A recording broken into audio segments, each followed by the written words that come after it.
Boa noite. Muito obrigado pela presença de vocês, muito obrigado ao Roberto, ao Vanderlei, pelo convite para participar dessa primeira edição da Flima, que eu espero que tenha vida longa, né, como todos vocês certamente esperam também.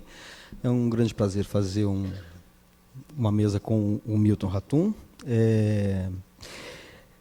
que acaba de publicar, né, o seu mais recente romance, que é a primeira parte de um romance composto por 3 livros, né? Esse é A Noite da Espera, que abre, então, que é o primeiro volume do Lugar Mais Sombrio.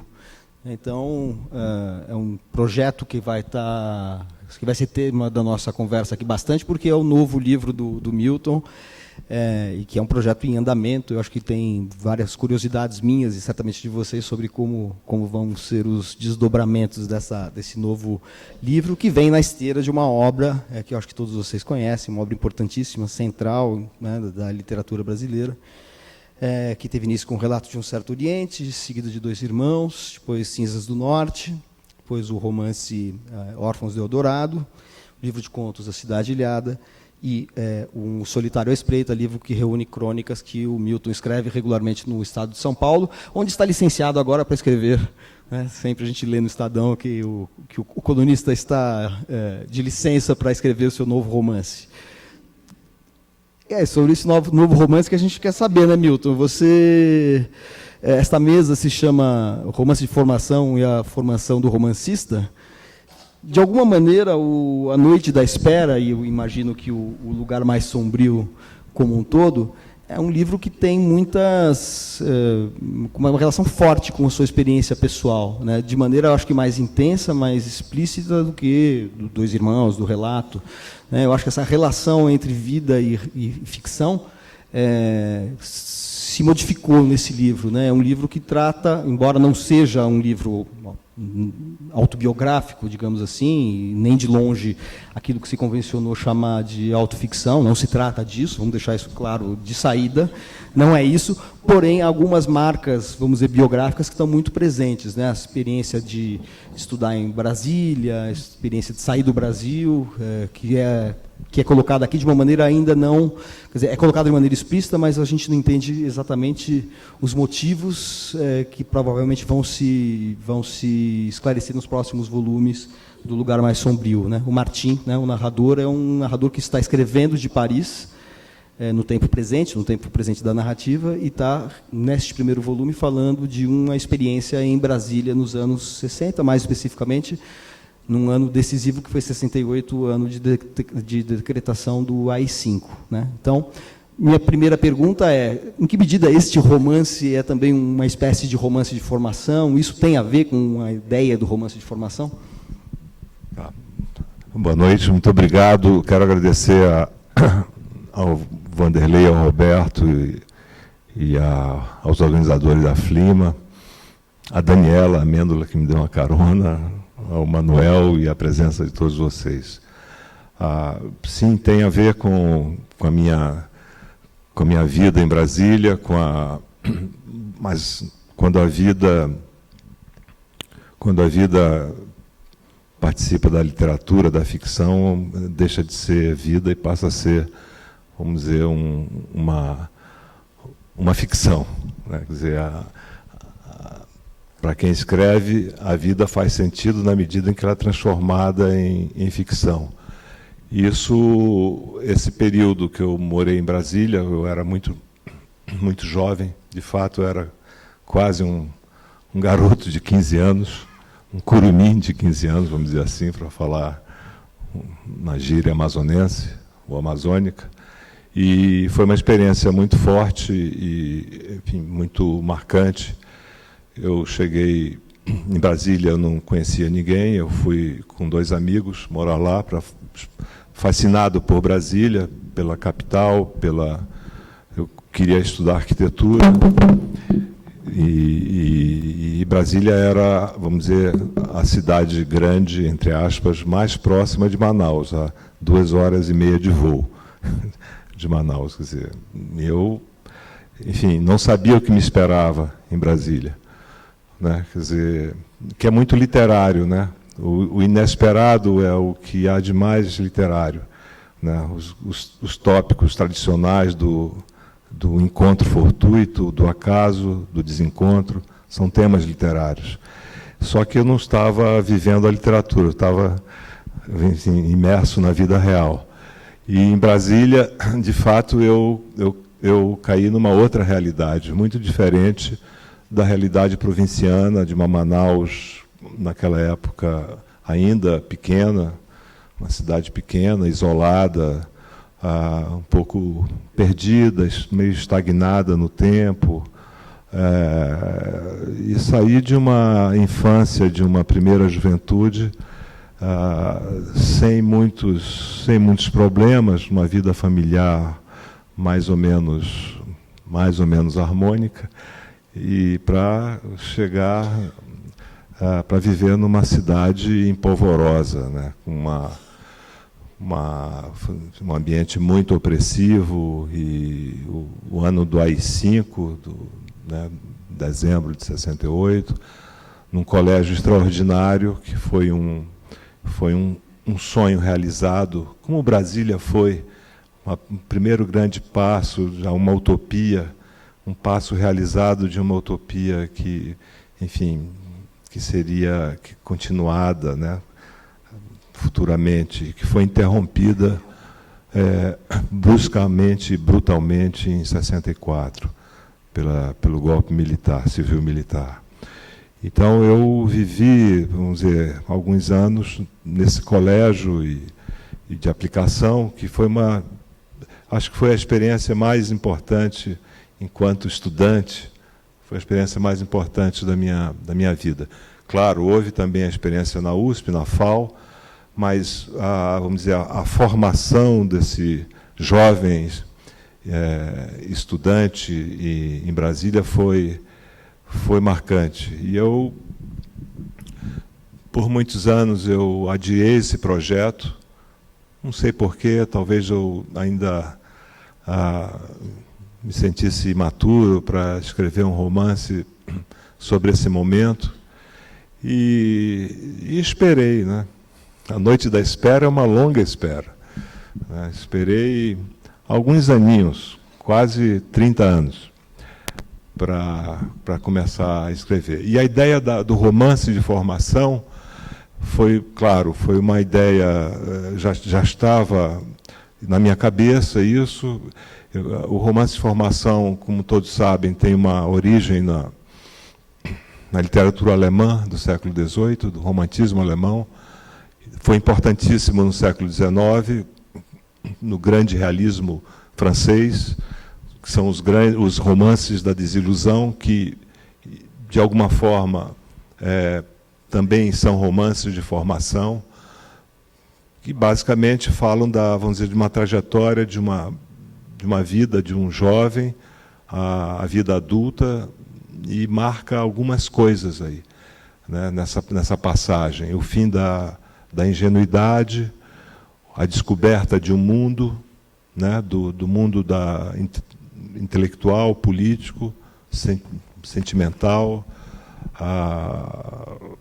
e tudo isso, vamos dizer, nessa passagem acontece uma espécie de descoberta, né, de desvelamento da realidade. É como se as personagens descortinassem, abrisse uma cortina que escondia, vamos dizer, a realidade. Aquilo que seria apenas aparente torna-se, de fato, a realidade mais viva.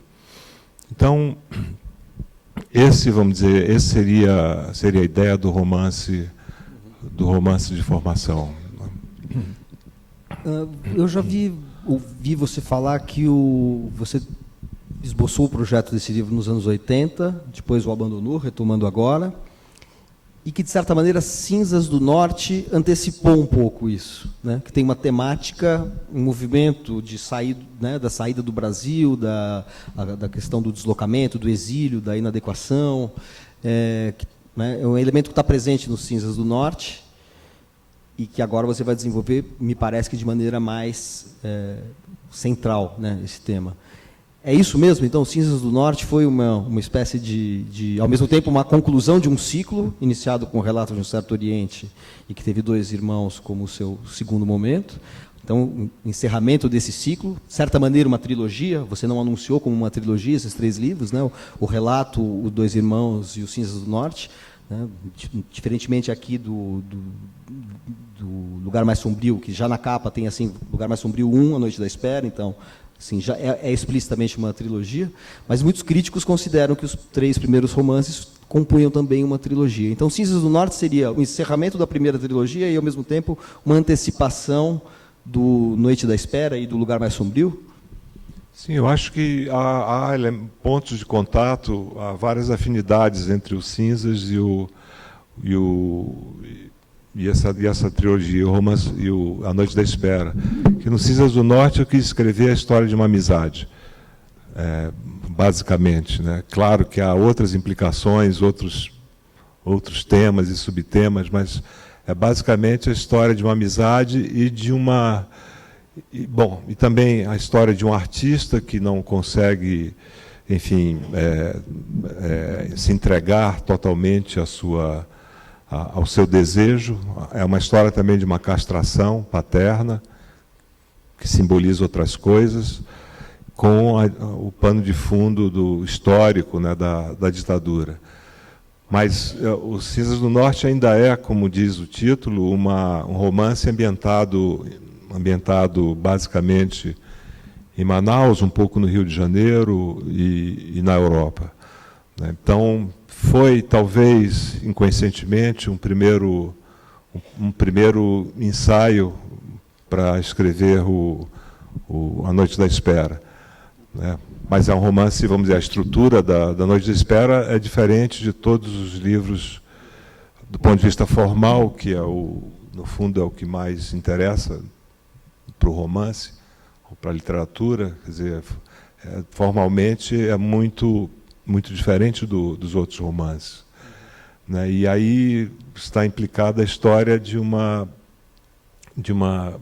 pequena parte da minha geração, né? De um grupo de jovens que de alguma forma caminham para a desilusão, né? Como é a história do romance, né? Quer dizer, o romance ele não gosta muito de final feliz, como todos sabem, né?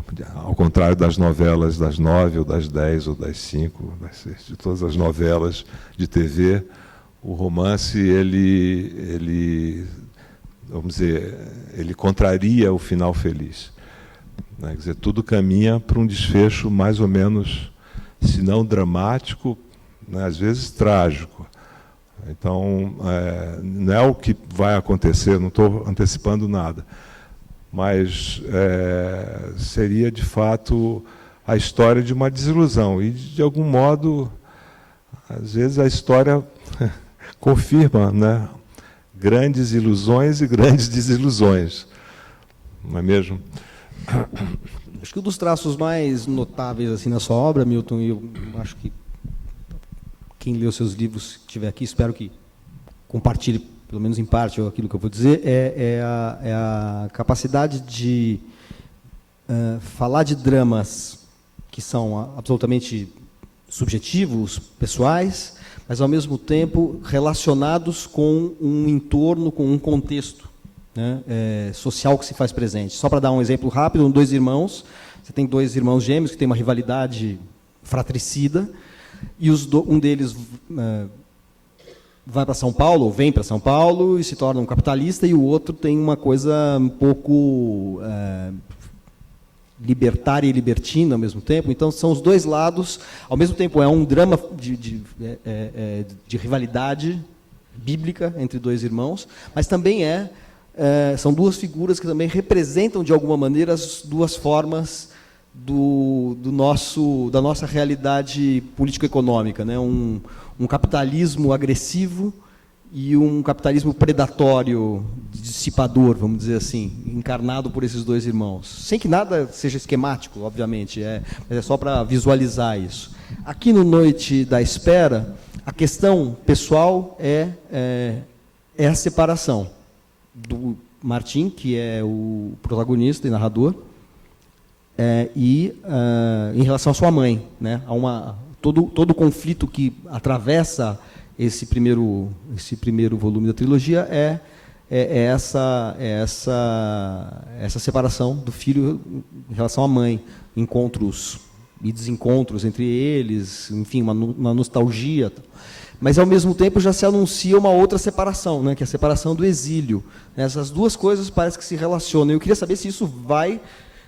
Você falou que não ia antecipar muito do segundo e o terceiro volumes, mas você já disse por aí para todo mundo que você escreveu primeiro a última parte. Então, você já sabe onde vai dar, né? Então, a minha pergunta é, essa relação, esse trânsito entre o pessoal, o subjetivo e o contextual, o histórico, vai se manter nesse sentido mesmo, a separação da relação umbilical entre mãe e filho e também a separação do país?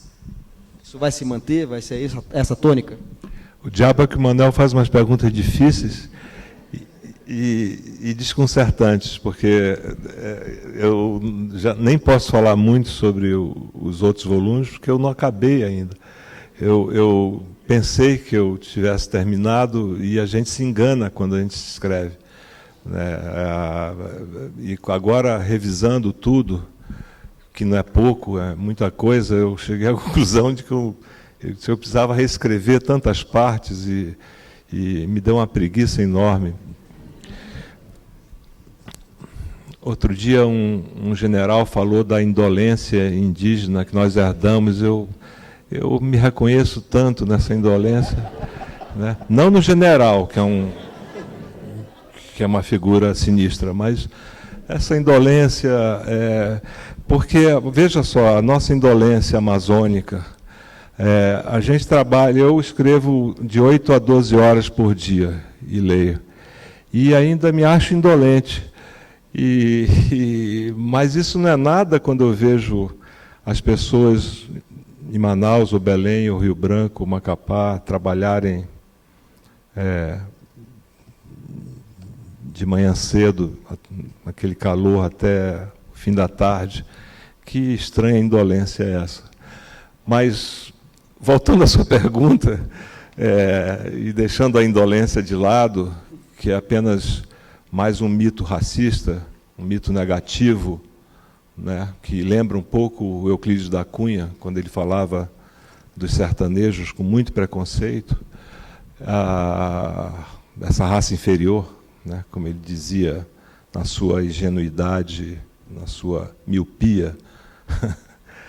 Eu acho que, vamos dizer que essas partes são 3 volumes, mas eles se comunicam entre si, há alguma sequência entre eles, mas eu pensei em todo esse arco temporal quando eu comecei a escrever, antes de começar a escrever, né? Porque, sei lá, é um trabalho de quase 1000, somar os 3, de quase 1000 páginas, ou 800 páginas, e isso, vamos dizer, eu programei 10 anos para escrever isso. Como eu sou muito lento, e aí muito mais lento do que indolente, eu achei que eu podia, vamos dizer, fazer isso, escrever essa série em 10 anos, né? E, no entanto, não consegui. Não consegui. Agora, o que vem agora, no segundo, é uma história de uma outra tribo em São Paulo. A primeira foi em Brasília, a segunda em São Paulo, nos anos 70, onde eu vivi também, e, enfim, e participei de algum modo do movimento estudantil, tive amigos, não sei se vocês têm ideia do que foi Brasília. O movimento estudantil em Brasília foi muito reprimido. Um líder da UNE, da União Nacional dos Estudantes, o presidente da UNE, está desaparecido até hoje, o Onestino Guimarães. Não sei se vocês ouviram falar desse. Ele era da UNB, e tantos outros, né, de Brasília. Então, e aqui em São Paulo também eu não era um militante, vamos dizer, aguerrido, nem participava de nenhuma organização, mas eu fui a várias missas fúnebres, fui a várias manifestações e não havia neutralidade. Né? Para quem estava na universidade, não havia neutralidade. E eu sempre achei isso abominável. Né? Quer dizer, hoje, quando falam uma espécie de nostalgia da ditadura, eu fico arrepiado. Digo, não, pelo amor de Deus, as pessoas não fazem ideia do que foi. Né? Agora, de fato, o drama dele, do Martim, não é um drama político. Porque seria muito previsível escrever, ou vamos dizer, fazer do narrador um militante. Militante é a namorada dele, a atriz, convicta, né? E sabe o que quer, tem um objetivo muito claro. Ele não, ele é um personagem um pouco no limbo, assim. Ele é um solitário que perdeu a mãe e não sabe como perdeu. Então, vamos dizer que o drama dele, interior, a subjetividade dele, é um contraponto à ação, ao quadro político.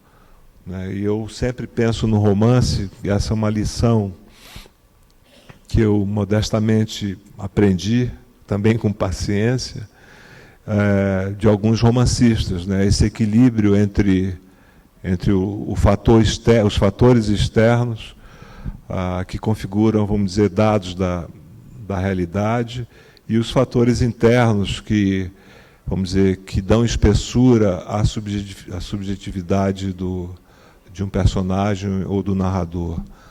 Então, em vez de ser só ação ou só, vamos dizer, um movimento interior, eu tentei buscar neste e nos outros livros um equilíbrio entre as duas coisas. É apenas vamos dizer, um modo de narrar de um escritor fascinado por alguns escritores que exerceram essa prática como romancistas. Né? Quer dizer, o romance de formação do romancista inclui também outros romances, né? De outros autores. Né? Quais foram os autores que foram decisivos na sua formação?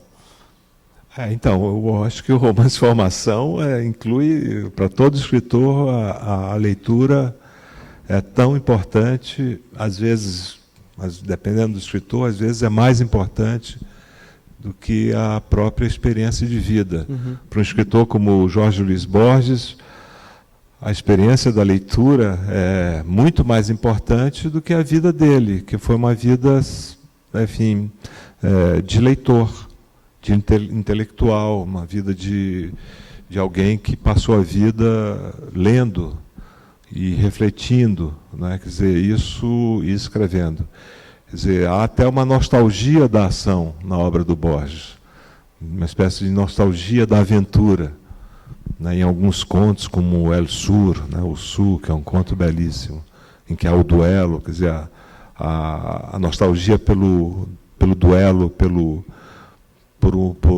lado mais violento e físico, né? Mas para outros escritores não, a vida, e a vida no sentido mais prosaico, ela é importante, né? Ela é fundamental.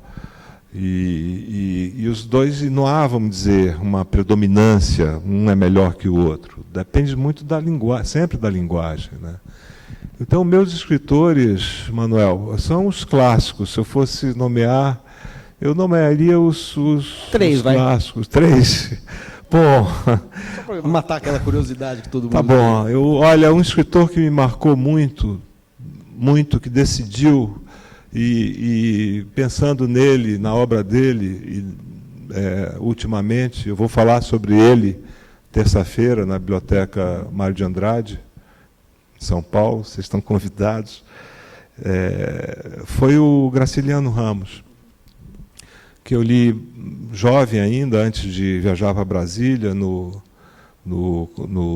fim do ginásio, no último ano do ginásio. Hoje é o ensino fundamental, não é? É isso? 2? Eu li no último ano do ensino fundamental, uma professora apaixonada por literatura, e ela trabalhou com 2 livros do Graciliano, e um deles foi Vidas Secas, que me permitiu, vamos dizer, pensar ao mesmo tempo sobre a literatura e sobre o Brasil totalmente diferente do meu lugar, da Amazônia, em que é uma região hiperbólica, ciclópica, né? Tudo é excessivo, a natureza, a água, ao passo que Vidas Secas, como o título diz, é a história de uma carência, mas extremamente bem escrita. Então, o livro, para mim, foi um ensinamento de muitas coisas, da geografia da fome, para lembrar o título de um autor meio esquecido, José de Castro, da linguagem seca, né, sem ornato, sem afetação nenhuma, né, e do drama humano, que é um drama social brutal, que o Euclides não viu como viu de uma forma muito lúcida o Graciliano. Então, vamos dizer, se eu elegesse 2 autores importantes na minha formação de jovem, seriam esses do Machado, os contos do Machado, que eu li também em Manaus, e o Vidas Secas. E depois os outros, os também brasileiros, estrangeiros, mas, sobretudo, os autores russos do século XIX, que foram muito importantes, eu acho que para todos os escritores, né, inclusive para o Graciliano, né, o Conrad, o Faulkner, enfim. Surpreendente você não citar o Flaubert, né? Porque o Flaubert talvez seja um dos grandes clássicos da literatura, enfim. Porque eu já citei muito Flaubert. Foi que o Flaubert aparece quase que explicitamente no Dois Irmãos, né? Não, e aparece na Noite da Espera. Na Noite da Espera também, né? Que aí já são mais. Aí que na Noite da Espera aparece Camus, aparece vários. Né?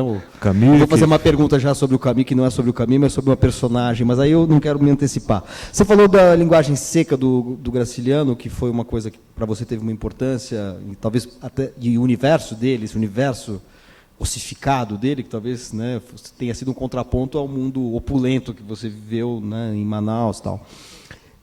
Uma pergunta sobre linguagem, né? Você falou aqui, agora há pouco, você falou, né, que a questão que interessa é sobretudo de forma, de linguagem, quando se trata de romance.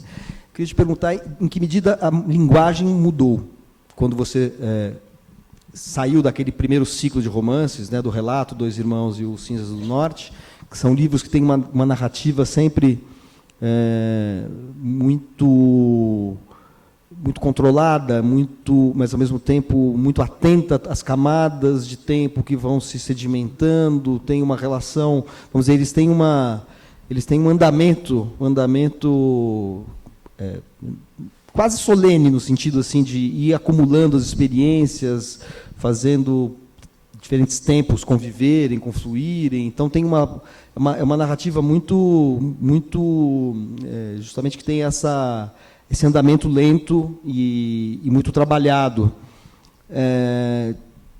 Isso tem a ver, talvez, com um Brasil que estava sendo representado nesses primeiros livros. Aqui a gente está num momento já da cidade e do Brasil numa espécie de colapso. E a linguagem é uma linguagem mais direta. Ela até talvez pela forma como o narrador narra, porque ele está escrevendo um diário, ele junta cartas, tem as memórias, tem as reminiscências dele, tem o tempo de Brasília que ele relembra quando no presente da narrativa, em que ele está em Paris nos anos 70. Mas é uma linguagem mais direta. É uma linguagem diferente, me parece, né? Quer dizer, como é que foi essa relação, sair daquela escrita que foi a marca registrada, vamos dizer assim, da sua literatura, aquela escrita muito trabalhada, muito minuciosamente construída, para essa linguagem mais rápida, mais entrecortada, talvez mais sintonizada com essa cidade representada por Brasília, ou por São Paulo, ou por qualquer outra cidade mais caótica da contemporaneidade. Quer dizer, há um certo acompanhamento da linguagem em relação à matéria narrada, né? Porque isso que você... Eu acho que você, para escrever, você tem que encontrar primeiro esse ritmo, esse estilo, essa forma, que para mim é determinante. E quando eu percebi que eu não poderia escrever, não conseguiria escrever uma narrativa na terceira pessoa, eu optei por uma narrativa mais fragmentada, que incluísse cartas e diários ou anotações, né, quase diárias. Enfim, eu percebi que a linguagem deveria ser mais seca, e mesmo porque são jovens que estão escrevendo. A linguagem dele em Paris, o estilo, é um pouco diferente do estilo dele em 68, ou 69, ou 70. Então eu quis, vamos dizer, escrever com uma linguagem muito concisa, que exprimisse de alguma forma essas anotações o ritmo desses jovens, né, dessas pessoas de 16, 18, 20 anos. Né? Às vezes tem um capítulo com uma frase, né, que é isso, é só aquilo, né? Não há muito mais. Enfim, isso eu acho que foi determinante, porque quando você não encontra esse ritmo, o estilo, é mais difícil para escrever. Eu acho que ele soa mais artificial. Você forçar por um lado que você não conhece. Eu acho que o mais interessante é quando o escritor ou a escritora, eles de fato conhecem o livro que ele está escrevendo. E isso às vezes demora. Por isso que você tenta por vários ângulos e não dá certo. Você joga muita coisa fora, o que não é mal, é bom. E quando você encontra, vamos dizer, o seu ritmo, o que um escritor francês dizia, la petite voix, a sua musiquinha, né, la petite musique, eu acho que você deslancha, você tem um pouco menos de incertezas aquilo que você está fazendo, né? O Céline, né, falava isso, né? O Céline, né? Como é que você sabe disso? La petite musique. Ele falava muito, ele falava em entrevistas sempre, num grande escritor você tinha sempre que ouvir uma pequena música, que é a sua... Que é o estilo, sua né? marca, né? Que é o estilo que o Machado tem, o Graciliano tem. Bom, todo escritor, os mais modestos também tem. Os grandes, o Proust tem. É interessante que a sua pequena música, longas. Mas ela mudou, né? A minha pergunta era por causa disso. Eu usei um termo, depois me arrependi, eu falei que a escrita dos outros livros, né, dos primeiros 3 romances, falei solene. Não é solene, porque solene dá a impressão de uma coisa pomposa. Não, é uma escrita mais cerimoniosa, ela é mais lenta, ela tem uma construção mais elaborada, que vai sedimentando as camadas de tempo, as reflexões, as sensações, etc. E aqui é mais entrecortado, o estilo mais rápido, mais entrecortado, é mais sintonizado com essa Brasília moderna ou pós-moderna, né? Isso que eu acho interessante. Vamos dizer, o seu estilo muda, né? Quer dizer, sempre muito autoral, muito reconhece-se a pequena música, mas a pequena música muda, né? De uma fase para outra de um escritor. Ela muda, e depois, aos 60 anos, quando eu comecei já antes, eu comecei ainda jovem, cinquentão. Depois, você também, acho que isso faz parte de um processo também. Quando você vai amadurecendo e envelhecendo, você usa menos adjetivos, menos subordinadas. Você não precisa provar que você pode escrever vamos dizer, um parágrafo com 17 linhas. né? Você não precisa testar a respiração do leitor e dizer a si mesmo, eu posso construir uma oração subordinada quase como se fosse uma tradução do alemão. Com genitivos. Isso tinha um pouco a ver também vamos dizer, com a relação que é absolutamente indissociável entre a matéria narrada e a expressão mesmo, né? Por exemplo, no relato. Quer dizer, no relato tem toda uma musicalidade da transmissão de histórias que é uma coisa que tem a ver com aquilo que está sendo narrado. Sim, né? Claro, sempre. Eu acho que há uma coerência nisso. Né? Sempre você tem que... Vamos defendendo contra você mesmo, entendeu? Não, eu agradeço. Porque há sempre vamos dizer, é isso que quer dizer, a frase, o ritmo, é um pouco com uma poesia, né? Tem a ver com... Quer dizer, o assunto depende disso. Não é o contrário. Quer dizer, para um escritor como Jorge Amado, e ele mesmo dizia isso, ele não estava interessado vamos dizer, em escrever um romance estético, ele não estava interessado com jogos temporais, com algum tipo de experimentalismo. Ele queria contar histórias, e contou grandes histórias, né, incríveis. E para ele também o excesso não era um problema. Né? Basta ler Dona Flor, né? Quer dizer, as descrições, o que pode ser hoje excessivo para um leitor de 2018, para o Jorge Amado, em 1960, não era excessivo. Né? Quer dizer, então isso depende muito do leitor, da recepção do leitor. Há leitores que gostam mais de textos breves, há leitores que gostam mais de romances caudalosos. Estava conversando com a Daniela, a gente, 4 horas de carro, a gente conversou muito sobre literatura, política, sobre gafanhotos, sobre o céu, sobre mineralogia. Então, e uma das conversas foi sobre o romance caudaloso, o romance muito extenso. E eu particularmente gosto, porque eu gosto do romance do século XIX. Eu gosto do Stendhal, eu gosto do Dickens, eu gosto da Jane Austen, eu gosto do Dostoiévski. Então, não são romances breves, alguns sofrem de elefantíase, vamos dizer assim. Mas mesmo assim eu gosto muito. Mas isso não significa que eu me estenda muito, que eu tenha que, né, em vez de, vamos dizer, de traduzir um sentimento ou de uma descrição em 10 linhas, se eu puder escrever em uma frase, melhor. Eu já acho isso, talvez seja mesmo, vamos dizer, a indolência do general, não sei. Falando em general, eu vou entrar agora, lembrando que eu estou esperando aqui que vocês façam as perguntas de vocês, que vão chegar até mim por escrito, né? Então, se vocês quiserem ir já mandando essas perguntas, eu agradeço, porque daí a gente dá andamento assim a essa conversa. Mas aproveitando a sua referência ao general, eu vou entrar na fase de matar algumas curiosidades em relação ao romance, que são curiosidades assim, são menos de teoria literária do que de leitor que está querendo, né, indiscreto mesmo. A personagem do Martim, em um dado momento, vai trabalhar numa livraria, de um livreiro português,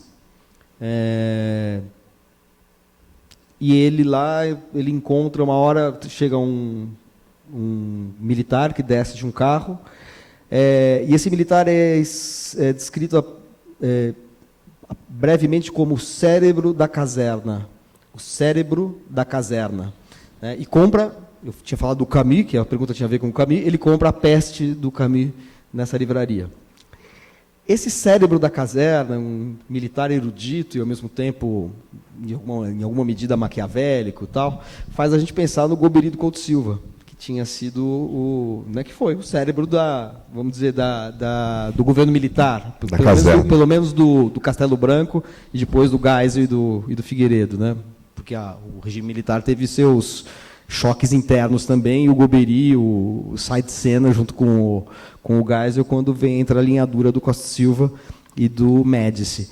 É o Golbery mesmo? Quer dizer, a inspiração é o Golbery, e eu gostaria de te perguntar, já que você é um escritor, né, que tem uma constante reflexão sobre o momento, reflexão crítica sobre o nosso momento, a pergunta é o seguinte: que diferença você faz entre os militares daquela época, que tinham um projeto de Brasil, e os militares que agora estão sendo, vamos dizer, idolatrados e que são, me parece, bem mais toscos do que aqueles militares? Olha, eu acho que houve uma grave degeneração intelectual desses que eu estou ouvindo, porque pelo menos o Golbery lia Camus, e lia Sartre, e lia, vamos dizer, uma literatura de grande qualidade, né? Outro dia eu ouvi esse cara dizer, o Inominável, dizer que... o Inominável, porque dizer que o livro de cabeceira dele era de um torturador. Ele não chamou o torturador, ele disse quem era o coronel. Quer dizer, um homem que é candidato a presidente, que declara que seu livro de cabeceira é o livro de um torturador, é de fato uma degeneração total, é uma coisa assustadora. Quer dizer, eu não sei que tipo de presidente ele seria. De qualquer modo, é assustador. Mas eu acho que há setores nas Forças Armadas que há muitos militares envergonhados. Porque há escolas militares que dão uma formação razoável. Eu já dei palestras, por incrível que pareça, em colégios militares, sobre alguns dos meus romances. Então você está feito, porque se o Inominável for eleito, ele falou que vai ter colégio militar assim, um atrás do outro agora, assim, vai ser a militarização do ensino brasileiro, você vai dar palestra dia sim, dia não. Eu acho que eu recusaria, eu recusaria porque... Mas eu acho que esse pesadelo não vai acontecer. Eu quero crer.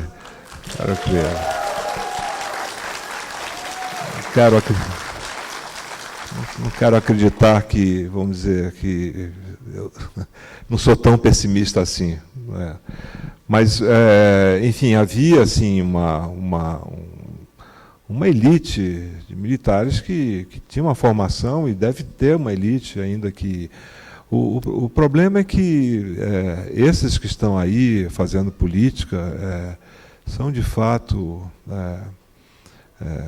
de uma baixeza incrível, uma baixeza moral e intelectual. Que contrasta com aqueles militares, talvez, que por mais que tenham sido golpistas, repressores, e montaram um aparato de tortura, pelo menos parte deles tinha um projeto, né, de modernização autoritária do país que era liberalizante, etc. Assim, enfim, a gente pode discordar totalmente, mas eles tinham um projeto que é diferente desse, né, que é uma espécie de, enfim, ideologia do ódio. Não tem projeto nenhum, não tem projeto algum, né? É uma ideologia do ódio só, né, aquilo que foi construído, né, me parece. Mas é o Golbery mesmo, né? Então, o cérebro da caserna é uma referência a ele, né? Não me comprometa, Manuel, não sei. SNI está nos dando. Ele está falando isso. Mas é SNI, porque o Manuel tem um belo livro sobre o Camus, que é um dos grandes autores preferidos. E o Camus também é um caso extraordinário de intelectual, enfim, da concisão. Eu acho que o Graciliano também, né? Aliás, o Graciliano traduziu a Peste, justamente a Peste, né, que está mencionado aqui no uma pena que tenha morrido ainda relativamente jovem, mas eu acho o Camus o tipo de escritor de linguagem que me interessa, que hoje me interessa talvez mais do que uma linguagem muito pomposa, muito enfática, da qual eu já não sinto uma grande uma grande atração. Tá? Voltando para o capítulo das curiosidades que eu quero matar aqui, então, é o seguinte, tem uma personagem também que é descrito como, é chamado por um apelido de manequim, e que é um playboy de Alagoas.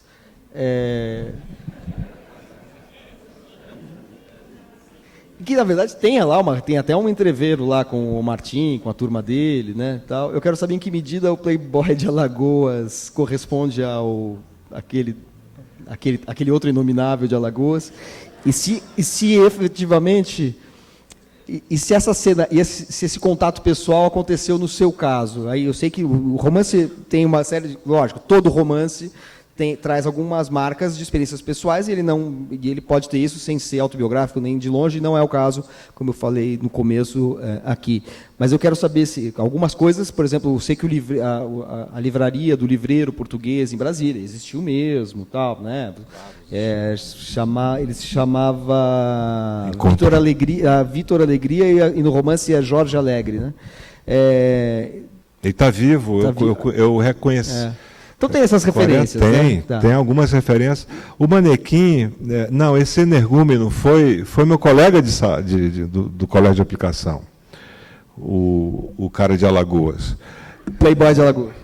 O Playboy foi meu colega. Bom, a gente também passou por isso, né? Não vamos negar. E não só ele, outros famosos que estão aí, que estudaram no Centro de Ensino Médio da UNB, não vou citar nomes, mas tem alguns bem famosos e melhor esquecê-los. Mas ele foi, e já desfilava naquela época para a mulher do presidente, do general, essas coisas, né? Quer dizer, já era vamos dizer, uma figura, como eu diria, sinistra. Milton, você fazendo agora uma pergunta que daí não é uma mera curiosidade, como era no caso do cérebro da caserna, né, que eu perguntei se era o Golbery do Couto Silva ou não, tal.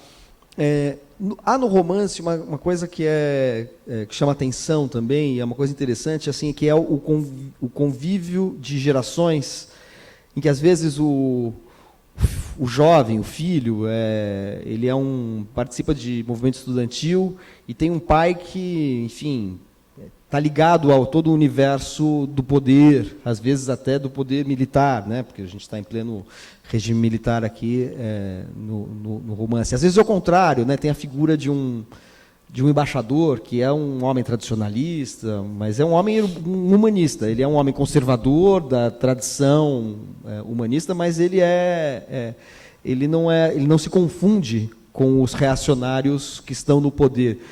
Ao passo que o filho dele, que faz parte da turma do Martim, né, dessas personagens, é um filho ele é mais frívolo, ele não está muito aí para questões políticas. Exato. Então, o livro tem toda uma complexidade em relação aos personagens, né? Assim, as personagens que não há uma idealização de que o jovem tem valores libertários e necessariamente os mais velhos estão compactuando com a ditadura porque são conservadores, etc.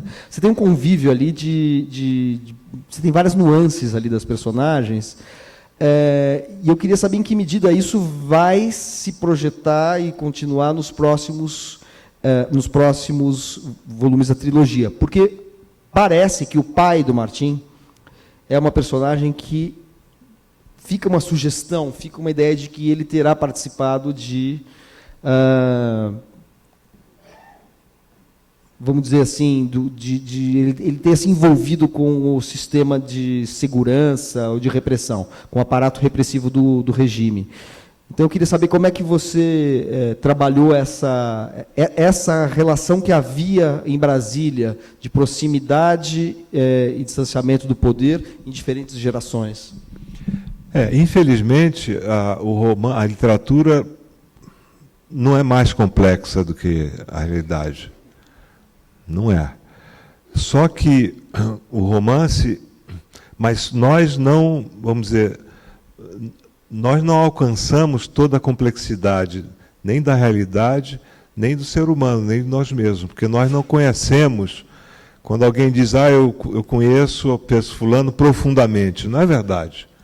Às vezes você fica 20 anos no divã e não conhece, e não se conhece profundamente. Você faz 20 anos de análise e aí? E há tantas dúvidas, e há tantas perguntas, e há tantas lacunas, você não resolve, né? A análise também não resolve, né? Talvez dê pistas para você entender por que você sofre tanto, de onde vêm alguns traumas, etc.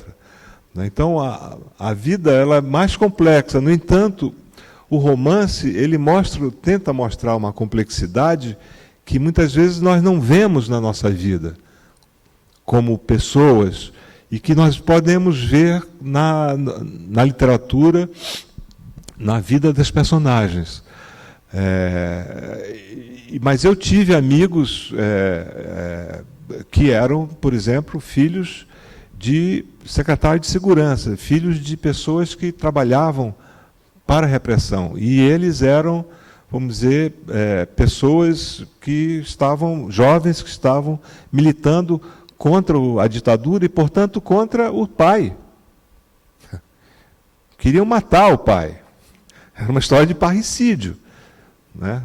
Que isso era muito comum. E às vezes o inverso, de pais que eram mais liberais, no sentido pleno, não dos liberais brasileiros, que como Brás Cubas são liberais de fachada, ou liberais teóricos, como disse o Brás, né? Mas eram de fato liberais, e que, vamos dizer, não suportavam aquele regime de opressão. E os filhos não, os filhos queriam se dar bem, não estavam nem aí para a ditadura. E eu também ficava perplexo com isso. Eu não entendia muito bem. Um pouco como aquele relato do Graciliano, Memórias do Cárcere, em que ele não entende por que o militar, quando ele está preso, se preocupa tanto, quer ajudá-lo, se preocupa com ele. É um tipo de perplexidade que nos desconcerta, como desconcertou o Graciliano, mas que é humana, não é mesmo? Não é humano. Pô, como que um cara que é militar e que eu estou preso e ele quer me ajudar, quer o meu bem, né? Quer que eu fique bem, me dar coisas, e ele não entende isso. Como um pouco como os demônios do Dostoiévski, né? Ou um pouco como o Raskolnikov, né? Quer dizer, ele não entende aquilo, aquele ato, aquele assassinato. Quer dizer, o bem e o mal, né? Que estão, às vezes, na mesma pessoa, ou na mesma personagem. E eu tive, vamos dizer, conheci diplomatas que, e de alguma forma fomos protegidos por um deles, que foi perseguido depois. Você sabe que vários embaixadores, diplomatas, foram perseguidos e perderam, porque no Itamaraty havia delação. Dentro do Itamaraty, né? Havia uma espécie de uma perseguição aos diplomatas de esquerda ou aos diplomatas liberais que eram contra a ditadura. Alguns perderam o emprego, foram demitidos. Bom, vocês sabem, Vinícius de Moraes e tantos outros, né? Vários diplomatas. E eu convivi com um deles, né? E ele me falava, olha, o que está no livro é verdade. Ele dizia, vai embora, cara. Vai embora. Você e o menino de Manaus, vocês não conhecem ninguém em Brasília. Vocês não têm costas quentes, vocês não têm ninguém. Vão embora de Brasília. Porque a coisa vai ficar mais complicada. Isso ele falou em 1969. Aí eu pensei, como dizia um amazonense, égua, vou pular o muro, vou embora daqui. E fui mesmo, vim para São Paulo, porque... E aí fecharam o colégio onde eu estudava. Um ano depois, o colégio de aplicação, que era um sonho realizado do Darcy Ribeiro e do Anísio Teixeira, que seria um modelo para a educação pública no Brasil, porque havia um projeto muito claro sobre isso, foi fechado.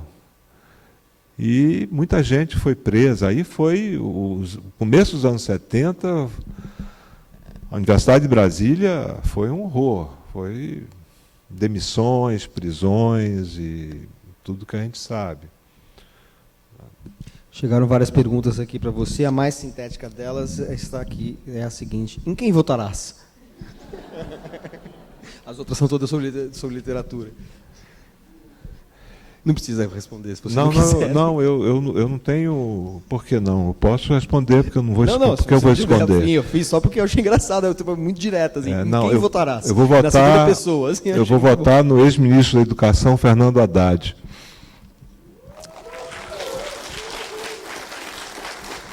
E na Manuela, como vice.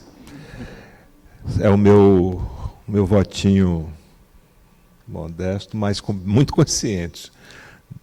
Milton, tem uma pergunta aqui, eu acho que é uma das poucas perguntas que vieram com identificação de quem faz a pergunta, que é Patrícia Hermel, é isso? Hermel, é que o E está meio fechado, não dá para saber se é um E ou um I. Então, Patrícia Hermel pergunta: como você compara o fluxo de consciência do narrador-personagem dos primeiros romances, ou das personagens dos primeiros romances, com o dos últimos? Enfim, não sei se você quis caracterizar, colocar o fluxo de consciência, você está se referindo aos primeiros romances, o Dois Irmãos, o Relato, enfim. Aqui não há, no Noite da Espera, não há propriamente um fluxo de consciência, né, mas é uma narrativa em primeira pessoa. Então, como é que você compara isso? Acho que você falou um pouco sobre essa diferença, mas o que tem algum aspecto técnico que você possa comentar para responder a Patrícia? Eu acho que no meu primeiro romance, vamos dizer, são vozes da memória, né, que vão se alternando, várias versões sobre questões mais ou menos comuns, e aí assim as frases são mais longas e sinuosas, e acho que por isso também eu perdi muitos leitores que não tem muita paciência para... Mas era uma narrativa meio lírica, movida pela memória. Portanto, pedia isso, né? Aos poucos, eu acho que no narrador do Dois Irmãos já é um narrador mais clássico, de um romance, vamos dizer, mais estruturado, vamos dizer, com um arco temporal mais ou menos claro, né? Eu acho que no último, nesse A Noite da Espera, eu trabalhei com várias vozes, né, com várias vozes. Então, o que existe, isso vai ser aprofundado no segundo volume, são vozes muito particulares. Cada uma vai ser, vamos dizer, vai ter o seu tom, o seu estilo, o seu ritmo, né, que aparecem em diários femininos no segundo volume, de personagens femininas que, enfim, que estão nessa nova comunidade e pensam sobre o seu momento, sobre a sua vida, sobre o seu passado, sobre a sua família. E porque, no fundo, o que eu quis fazer com essa trilogia foi uma pesquisa de vidas. Como é que viviam esses jovens? E quais eram os anseios deles? Onde eles queriam chegar? Quais eram as esperanças? Como eles se relacionavam numa comunidade dos anos 70, como que isso se abria para uma vida mais coletiva, como se dava essa passagem do individual, da vida, vamos dizer, em família, e depois para a vida numa comunidade. Quer dizer, são experiências pelas quais eu passei também. Sair da sua família e viver numa comunidade, o que isso significa? Né? Sair com 15 anos do útero materno, né, do seu ninho, e ir viver com outras pessoas que às vezes você não conhece, né? E isso, vamos dizer, num ambiente bastante opressivo. Então, eu tentei construir, vamos dizer, esses diários, essas vozes, de acordo com, vamos dizer, com com a interioridade de cada personagem. Há alguns que são mais solenes, outros que são mais prosaicos, outros são mais irônicos, outros que são, enfim, cada um tem tem o seu tom de voz, né? O seu fluxo, seu pequeno fluxo narrativo particular. E, no fundo, é disso que se trata o romance, da história particular. Perfeito. Tem duas perguntas que tratam do mesmo desse assunto por um outro ângulo e são perguntas que são complementares. Uma delas pergunta sobre se a sua infância na Amazônia, a sua vivência na Amazônia, como ela foi importante para você ter se tornado um escritor. E a outra pergunta, que tem a ver com isso também, é em que medida a ficção requer uma base de vivências pessoais do autor para apresentar uma verdade? Como se dá o processo de nascimento das suas histórias? Tem escritores que não se preocupam muito em ter vivências para escrever, né? Assim, escritores mais, enfim, mais cerebrais, talvez. Então, citei o Borges. O Borges é isso, né? Quer dizer, ele passou a vida lendo, né? Inclusive, há poucas histórias de amor, pouquíssimas, na obra do Borges. Parece que o amor, ou a relação amorosa, ou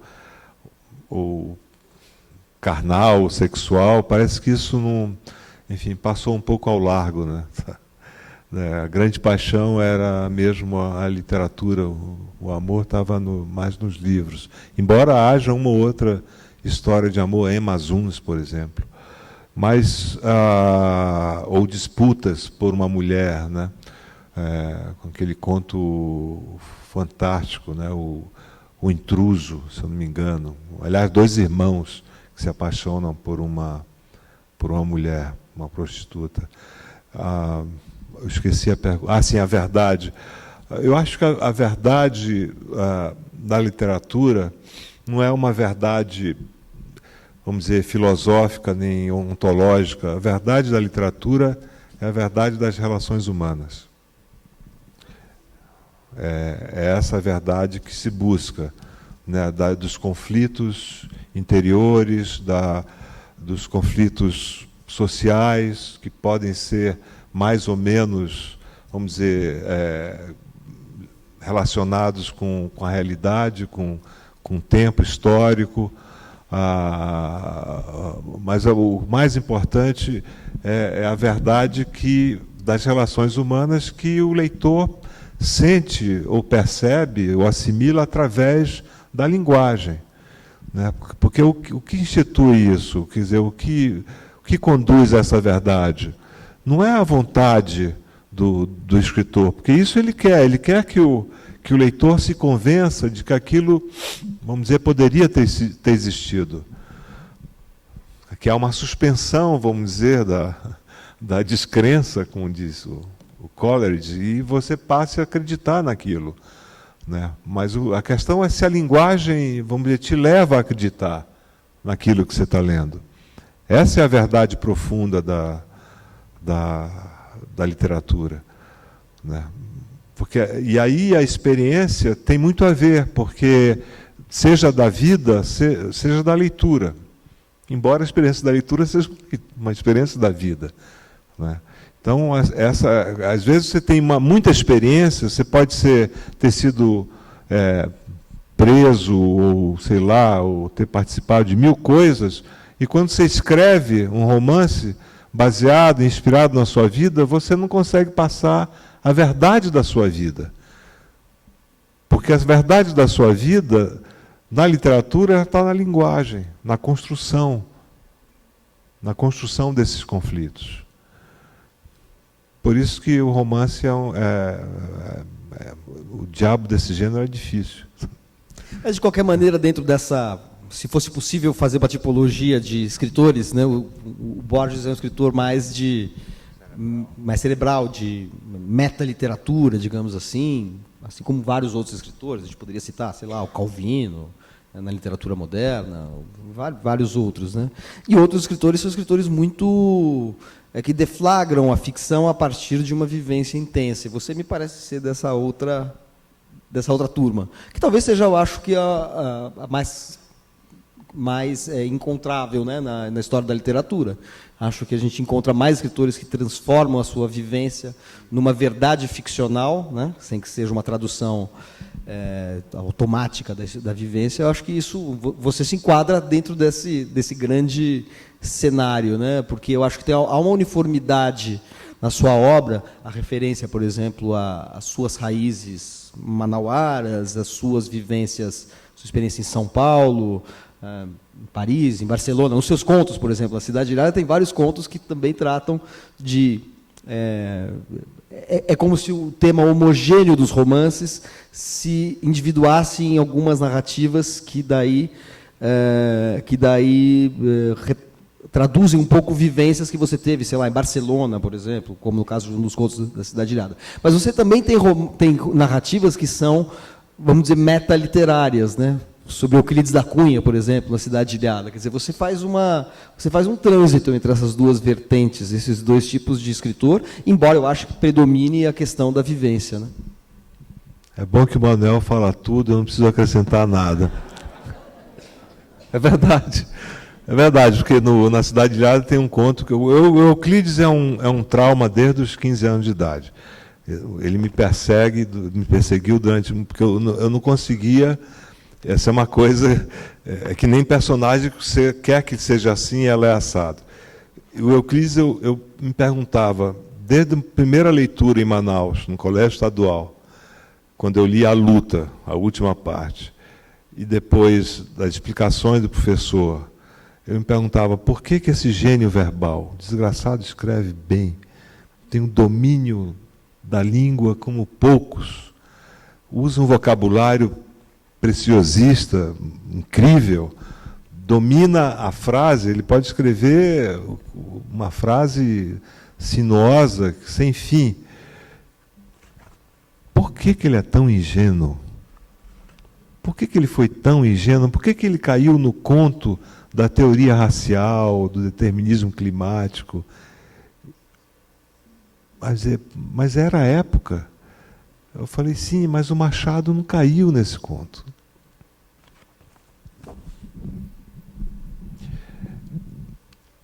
Então são coisas que a gente, às vezes, não entende muito, né? O porquê que tal escritor que é tão genial, no caso do Céline, por exemplo, né, que é genial, é o grande escritor francês, de língua francesa, vamos dizer, do século passado, né? Depois do Proust, é o Céline, prosador, um dos grandes, vamos dizer, um dos 5 grandes. Por que ele foi tão antissemita, tão racista, né? Quer dizer, são coisas que, enfim, que a gente não dá para responder objetivamente, né? Agora, isso que você falou do Euclides, ele me perseguia durante muito tempo. Eu ia escrever, olha só que loucura minha, eu ia escrever uma tese sobre Euclides. Eu ia passar anos debruçado na loucura do Euclides. Aí eu disse, não, vou escrever um conto, é melhor. Demora menos, é uma ficção.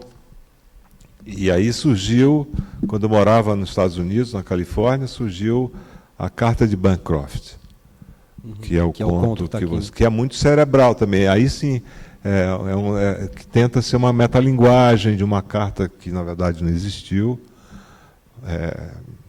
Até o Roberto Ventura perguntou pela carta. Ele chegou a ler? Não, ele leu o conto no Jornal da Tarde. Aí ele me telefonou para Berkeley. Perguntando isso porque o Roberto Ventura, infelizmente, morreu prematuramente no acidente de automóvel. Isso. Né? E o livro saiu, acho que, alguns anos depois da morte dele, se não me engano. Né? O livro saiu depois, mas o conto saiu antes, no Jornal da Tarde, no extinto Jornal da Tarde. E o Roberto, o professor, que era professor da USP, ele estava escrevendo a biografia do Euclides. E quando ele leu o conto e viu a referência da carta de Euclides, que o narrador encontrou na biblioteca de Bancroft, em Berkeley, ele me ligou para lá pedindo uma cópia da carta. Eu falei, não existe. Infelizmente, Eu falei, eu te peguei, professor. Você caiu no conto da ficção. Aí ele falou, como? Como que eu acreditei nisso? Eu disse, não sei. Eu falei, eu já acreditei em tantas coisas que eu li, então, se apenas foi mais um. Agora, tem um conto, chama o Encontros na Península, que daí talvez seja uma síntese daquilo que, né, que eu estava perguntando para você. Quer dizer, de um lado, vamos dizer, a literatura que nasce da literatura. Essa frase da Leila Perrone Moisés, muito legal, né? A literatura nasce da literatura. Que é uma grande ensaísta, e, aliás, a melhor leitora e intérprete da obra do Milton Ratum, na minha opinião, porque os melhores ensaios sobre a obra dele foram escritos pela Leila Perrone Moisés. Foi aluno do Roland Barthes, tá? Enfim, uma grande crítica de literatura em geral, e em especial da obra do Milton. Então tem essa vertente da literatura que nasce da literatura e tem essa da vivência. E essas duas vertentes, vamos dizer assim, estão sintetizadas num conto chamado Encontros na Península, cujo enredo eu queria que você contasse aqui para quem não leu, porque é muito... E você escreveu para abrir um evento sobre Machado de Assis no MASP. Eu lembro que você foi convidado a fazer uma saudação. Nunca entendi direito o que foi aquilo. Tinha uma palestra, uma conferência do Roberto Schwartz, mas para abrir o evento, né, a conferência dava início a um evento sobre Machado de Assis, e você foi convidado a fazer uma saudação. Ninguém entendeu direito como é que ia ser uma saudação, e você leu um conto magnífico, que é o Encontros na Península, que é das suas melhores narrativas aqui do Cidade Ilhada, né? Conta um pouquinho dessa história. Uma saudação, eu não sabia como saudar o Machado, porque, enfim, aí eu escrevi, aí eu me lembrei que estava um pouco, são coisas que ficam na nossa, latentes, né, e na nossa memória, e me lembrei da minha época, quando eu morei em Barcelona. Eu era um jovem arquiteto frustrado, que queria, enfim, tornar um escritor, e eu, quando ganhei uma bolsa para a Espanha, do governo espanhol, eu morei em Barcelona, que era o meu objetivo. E eu dava aula de português. Dava aula, aula particular. E um dia me telefona uma senhora, uma catalã, e me diz o seguinte: eu quero ter aulas, lições de português do Brasil, para ler Machado de Assis. Eu falei, hã? Machado de Assis, só para ler Machado de Assis. E aí ela me deu o endereço. Quando eu vi o endereço, eu já conhecia um pouco Barcelona, a Avenida Diagonal, era um apartamento de 300 metros quadrados, magnífico. Era uma senhora muito burguesa, muito rica, uma catalã, e quando eu entrei no apartamento, eu digo, o que eu vou fazer aqui? E aí ela me disse, eu pago tanto. Quando ela disse, eu pago tanto, eu disse, ai, ela me salvou o semestre. Porque naquela época eu estava muito duro, e para ela o dinheiro não importava. Ela queria ler o Machado de Assis em português. E eu perguntei, mas por que a senhora... eu começava já a falar um pouquinho de catalão, porque eu já tinha morado uns meses, e ela achou aquilo magnífico, alguém falava catalão, um brasileiro. Eu disse, mas por que a senhora quer... Aí ela me contou uma história de amor, com vinho, bebendo vinho, e aí as coisas começaram a melhorar, né? A aula começou a ser regada a vinho, aí as histórias íntimas. Eu digo, isso é tudo que um escritor quer, né? Quer dizer, tomar vinho e escutar histórias incríveis. E era uma história, aí vocês têm que ler o conto, né? E aí claro, eu depois elaborei e transformei, eu tinha, sei lá, isso foi em 80, você imagina, nem sei quantos anos foi, muito tempo. E no fim, ela tinha um amante que era português e que dizia que o Eça de Queiroz era superior ao Machado. E ela queria ler o Machado em português para tentar provar o contrário. Porque havia aí um problema, uma questão, aí tem outras coisas, aí é um conto machadiano. É um conto machadiano com triângulo amoroso. tipicamente perverso, como Machado, né? Um pouco cruel também. E, enfim, eu me diverti um pouco escrevendo, e me lembrei da senhora, da minha aluna, querida aluna, que me aliviou por um bom tempo, né? Você teve contato com ela depois? Você sabe se ela morreu, se está viva, não? Nunca mais. Nunca mais. Pela idade que ela tem aqui no conto, talvez, quando você publicou o livro, ela já não tivesse, ou publicou o conto, ela já não tivesse viva, né? Pelo intervalo de tempo. Era uma mulher muito elegante, muito culta, muito com um charme extraordinário. Ela devia ter 28 anos, ela devia ter 50 e poucos. Eu achei que na narrativa ela fosse mais, não sei porque lembrava de ser mais velha, né? Não é possível que esteja viva assim. Eu contei 3 quadros do Miró no apartamento dela. Ela podia te pagar as aulas em quadros do Miró, né? Seria para mim aí nunca mais eu trabalharia, seria um indolente para o resto da vida e leria Proust, Machado e os meus clássicos sem nenhum problema, né?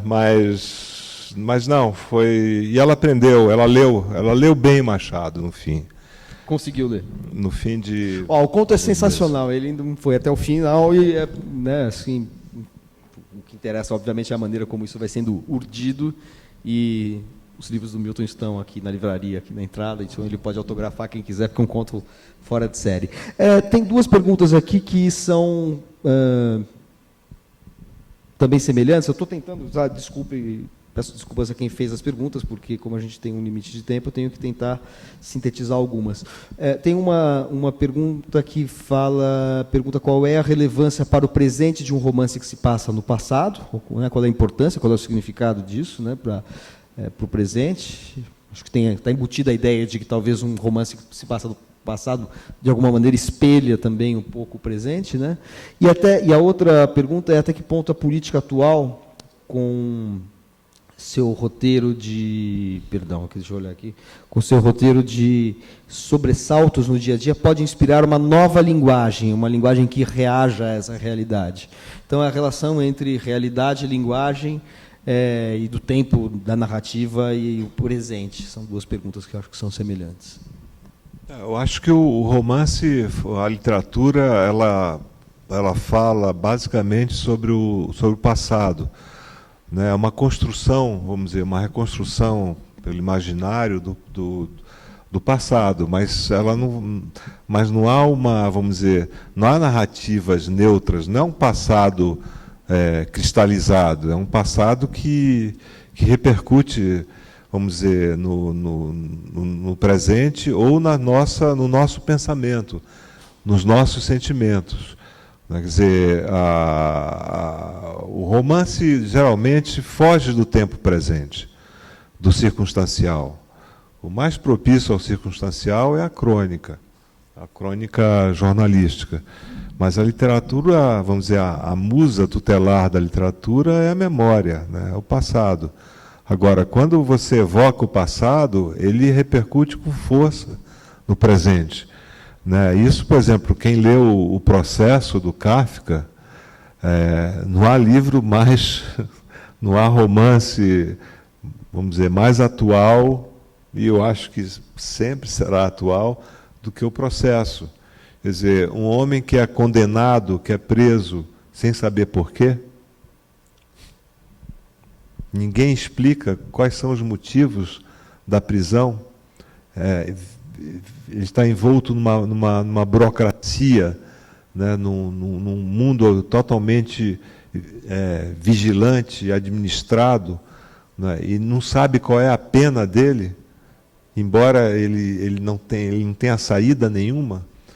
Né, quer dizer, com aqueles advogados todos, com aqueles juízes todos, com todas aquelas delações e aquela, vamos dizer, aquele ambiente cada vez mais sufocante, né, onde não há saída,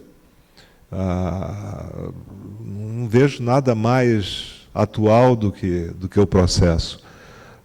do Kafka. Quer dizer, é o absurdo no cotidiano, né? Quer dizer, o Kafka soube trazer, vamos dizer, o absurdo para as nossas vidas, né? Porque há mesmo de incompreensível, né? de inaceitável, e no entanto está acontecendo, né? com tantas prisões, né?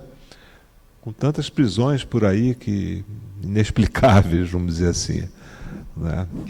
E isso, vamos dizer, ou mesmo qualquer romance do próprio Camus, né? Há um romance mais atual do que a própria Peste, não é? Então, e tantos outros, né? Quando a gente pensa no Vidas Secas, por exemplo, quer dizer, de uma atualidade enorme. Quem conhece o sertão brasileiro, já foi ao sertão, sabe que está lá, né? Que os fabianos ainda são milhões, né? Ainda são milhões. E, Milton, dentro dessa ideia de que você o tempo todo faz um trânsito entre essas vivências pessoais que se geram ficção e de leituras que também são transformadas pela sua própria escrita, juntando isso com essa pergunta que eu acabei de ler, no Noite da Espera, eles estão montando o Prometeu Acorrentado, né? do Ésquilo. Quer dizer, o livro está cheio de referências, né? Você mesmo falou que tem referências ao Flaubert e à educação sentimental, né? Tem referências a Fernando Pessoa, Drummond, poesia marginal, né? Dos anos 60, 70, referências ao Rimbaud. Quando um livro é citado dentro de um livro, um clássico é citado dentro de um romance contemporâneo, ele também é atualizado de alguma maneira, né? Assim como o passado da narrativa tem a ver com o presente, ele também dá um sentido presente àqueles autores que ele menciona, dos quais ele se apropria. E aqui o Prometeu Acorrentado, você escolheu esta peça especificamente na narrativa para ter um significado aí, ou de fato aconteceu essa montagem, esse projeto de montar a peça, a tragédia do Ésquilo, foi algo que ocorreu no seu tempo de juventude, ou você inventou esse Prometeu Acorrentado aqui no romance para ter um simbolismo dentro da própria narrativa que você estava criando? Olha, para ser honesto, eu não inventei. Foi uma cena que aconteceu nesse teatro em Taguatinga, o Prometeu Acorrentado, com um grupo de teatro que eu conhecia, e com a presença do general Médici. Ele estava na primeira fila, ele e toda a comitiva dele. E ele não entendeu nada da peça. Quer dizer, há uma tradição também desse general que vem do médio, né? Há essa linha também, vamos dizer, eu acho que ele não entendeu nada. Porque aplaudiu de pé, como está no romance. Porque às vezes eles não entendem, né? É muito longe, né? Você, sei lá, às vezes o cara devia estar com a cabeça também, ou devia estar ali porque era amigo do diretor, do teatro. Mas isso aconteceu de fato, como a revista Tribo existiu, né? Eu tenho números dela em casa. Muitas coisas existiram e outras poderiam ter existido, né? Mas às vezes o fato de que uma coisa tenha existido, ela acaba tendo também, quer dizer, você pode ter resgatado esse episódio do Prometeu Acorrentado porque existiu, mas ela também assume um caráter simbólico, né? Você vê uma relação entre o conteúdo da tragédia do Ésquilo e o que estava acontecendo naquele momento? Claro. Essa ideia do Prometeu, do cara que rouba o fogo dos deuses, é punido. Claro, porque a peça foi montada com esse objetivo. Era uma peça de protesto, que foi adaptada, claro, para aquele momento. O grupo de teatro era um grupo engajado, de Taguatinga, e o objetivo era esse. E E você fazia tudo para driblar a censura. Não era fácil. Bom, Chico Buarque, todos os compositores, né, fizeram isso. Tentavam, às vezes não dava certo, às vezes dava, às vezes passava um pouco, tinha que reescrever. E o teatro era a mesma coisa, no Brasil todo, quer dizer, era assim. Né? E caiu, e quando eu me lembrei desse episódio, ele podia fazer parte dessa sequência. Né? Assim como, vamos dizer, são elementos da realidade que se encaixam muito bem no mundo da ficção. Né? Quer dizer, eles não são ruídos, né? Eles estão ali como, vamos dizer, com peças que dão uma sequência. Assim como a presença do manequim lá de Alagoas, que era isso, né? O cara já era o que é. Aos 16, 17 anos ele já era o que ele é hoje. Mas acho que é interessante que é uma resposta justamente a essa pergunta sobre a importância, a relevância de um romance que se passa no passado para o presente, né? Porque Prometeu Acorrentado também, né? Se um romance que se passa nos anos 60 tem a ver com o nosso presente, também uma tragédia de 2.500 anos atrás também tem a ver, né? Traduz tem um elemento, ela ganha uma atualidade, né? Sempre, né? A literatura sempre se faz, né? Assim, com essa atualização permanente. Sim, você vê, por exemplo, o teatro grego, não só o teatro de Shakespeare. No Henrique V, eu lembro, agora falando, tem uma personagem que é um trapaceiro, um briguento, um cara odioso, e ao mesmo tempo covarde, agressivo. Sabe como é o nome dele? Ele é um capitão do exército, capitão Pistola.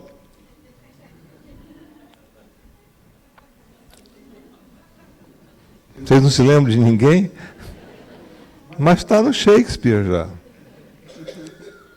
É um cara muito estranho, um personagem muito, muito estranho. E quando eu li Henrique V, eu falei, mas esse cara, o capitão Pistola, ele me lembra alguém. E só pode ser, não é possível, porque essas figuras sempre existiram. Sempre existiram. E elas, vamos dizer, crescem em momentos de crise.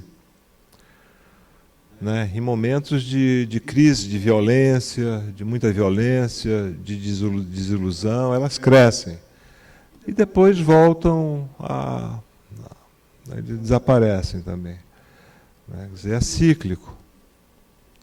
As pistolas, os capitães, são cíclicos. Espero que desapareçam, né? Sem muita demora. Perfeito. Milton, bom, a gente chegou aqui ao final do nosso encontro. Agradeço muito a presença de vocês. Foi um prazer conversar aqui com o Milton Ratum. Espero que vocês tenham gostado também. Foi para mim uma grande honra poder participar da Flima. Muito obrigado, Manuel. Especialmente com você. Muito obrigado, Milton, e siga a programação do encontro. Muito obrigado.